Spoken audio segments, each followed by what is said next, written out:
प्यारे छात्रों, मैं प्रदीप सर बायोलॉजी गीतमाला में आपको ये गाना सुनाने जा रहा हूँ। इस गाने को ध्यान से सुनिए और बायोलॉजी के नेक्स्ट टॉपिक के एक्सप्लेनेशन के बारे में बढ़िया से समझिए। जय जय जय पत्नी महारानी, तेरी महिमा सबने है मानी। घर घर में तेरा बजता डंका, क्या इंडिया और क्या श्रीलंका। प्रिय छात्रों, मैं प्रदीप सर आज आपको बायोलॉजिकल क्लासिफिकेशन के बारे में समझा रहे हैं। ध्यानपूर्वक अब देखिए, यहाँ लिखा हुआ है बायोलॉजिकल क्लासिफिकेशन। बायोलॉजिकल क्लासिफिकेशन अलग अलग साइंटिस्ट के द्वारा किया हुआ है। सबसे पहले अर्लीस्ट क्लासिफिकेशन जो था, किसके द्वारा दिया गया? अरिस्टोटल के द्वारा। इसी को हम एक कोड की सहायता से समझाए हैं। ये कोड क्या है? आम जिंदगी में सबके साथ ये बात है। यहाँ लिखा हुआ है मोर नारी। सभी छात्रों, छात्राओं, अभिभावक से नम्र निवेदन है, कोड बनाने के लिए थोड़ा लेटर का हेरफेर किया जाता है, लेकिन ध्यान से देखिएगा तो उच्चारण में उसका कोई फर्क। जैसे यहाँ लिखे हुआ मोर, मोर नारी पढ़ा जाएगा इसको तो नारी। नारी का यहाँ लिखा हुआ है, इसका मतलब क्या हुआ? मेरी पत्नी।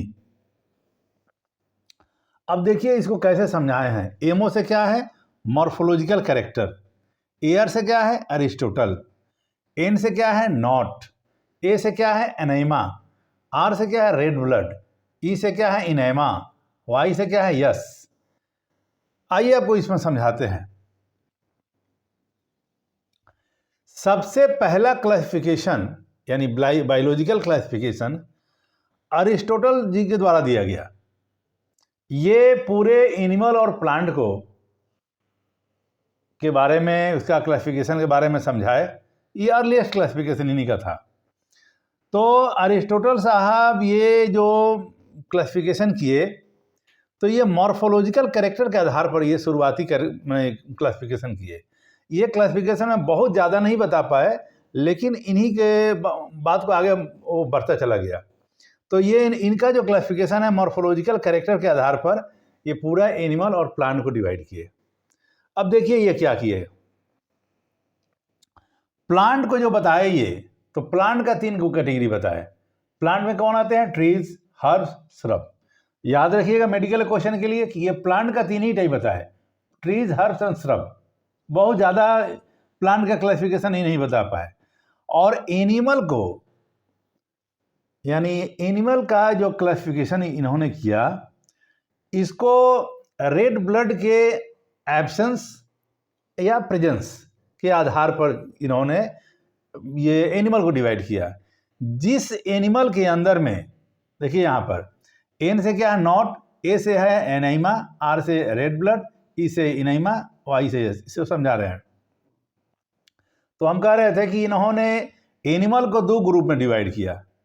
एक वे जिसमें रेड ब्लड पाए गए, दूसरे वे जिनमें रेड ब्लड नहीं पाए गए। तो जिनके अंदर में रेड ब्लड पाया गया, देखिए यहाँ यस लिखा हुआ है, मतलब इसके अंदर रेड ब्लड पाया जाएगा। यहाँ पर ये तो रेड ब्लड पाया जाएगा, उस तरह के एनिमल को कहा गया इनैमा। और यहाँ हुआ नॉट, यानी ये एक जगह है, ये जिनके अंदर रेड ब्लड नहीं पाया गया उनको कहा गया एनाइमा। इस बात को पुनः रिपीट कर रहे हैं। अरिस्टोटल साहब अपने क्लासिफिकेशन में एनिमल को 2 ग्रुप में डिवाइड किए। एक जिनके अंदर रेड ब्लड पाया गया, दूसरे जिनके अंदर रेड ब्लड नहीं पाया गया। तो जिनके अंदर रेड ब्लड पाया गया, यानी यस लिखा हुआ है, उसको यह इनैमा कहे। जिनके अंदर नहीं पाया गया, यहाँ लिखा हुआ नॉट, तो उसको बोले एनाइमा। तो ये एनिमल का क्लासिफिकेशन ये इतना ही बताए। प्लांट का ट्रीज, हर्ब, श्रब के बारे बताए। और ये जो भी क्लासिफिकेशन ये किए, तो मेनली इनका बेसिस क्या था? मॉर्फोलॉजिकल कैरेक्टर के आधार पर अरिस्टोटल साहब, जिनको इनका अर्लीस्ट क्लासिफिकेशन इन्हीं के द्वारा दिया गया, ये बताए। तो ये बायोलॉजिकल क्लासिफिकेशन का ये छोटा सा ये है, अलग अलग साइंटिस्ट के द्वारा दिया गया है। लिनियस है, विटाकर है, कोपलैंड है, हैकल है, सबका अलग अलग वीडियो में बताया जाएगा। तो जो अरिस्टोटल साहब के द्वारा बताया गया, इसमें इतना ही बात है। पुनः रिपीट कर देते हैं। ये मॉर्फोलॉजिकल कैरेक्टर के आधार पर एरिस्टोटल साहब क्लासिफिकेशन दिए।